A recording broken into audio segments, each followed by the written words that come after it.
বিতরণ করছে। আর এদিকে বলি রাজার তিনটি কন্যা এরা মনে মনে চিন্তা করছে, তাই তো গৌর হরি যেমনি ভাবে দিবের দ্বারে দ্বারে নাম বিতরণ করছে, সবাই যদি উদ্ধার হয়ে যায় মা, তাহলে নরকে যাবে কে? নিতাই গৌর হরি বল।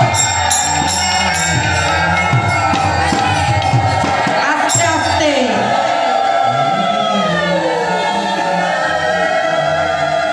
ও বাবা, আমরা নরকে যাওয়ার ভয়ে সবাই উলুধ্বনি করছি, তাই না মা?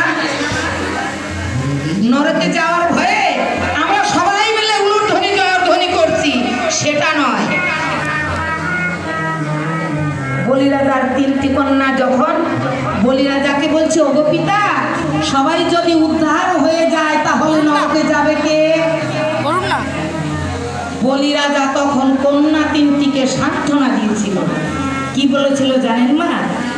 বলেছিল, ও মা, গৌর হরি যতই ঘরে ঘরে নাম বিতরণ করুক না কেন, এই কলির জীবে হাসিতে খেলিতে জীব নরকে যাইবে কেন বলুন তো?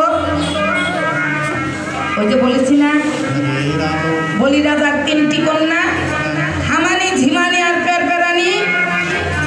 দেখবেন কিছু কিছু ভক্ত আছে এই নববৃন্দাবনে এসে নাম শ্রবণ তো দূরে থাক, জোরে জোরে হাম দেয়।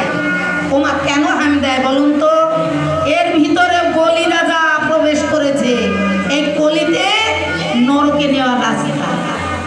আবার দেখবেন কিছু কিছু মায়েরা বসে বসে ঝিমায়। ঝিমায় কিনা মা?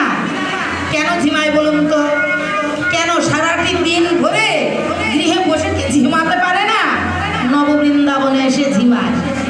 নিজে তো নরকে যাবে যাবে, আরো যত সঙ্গী আছে না সবাইকে নিয়ে যাবে।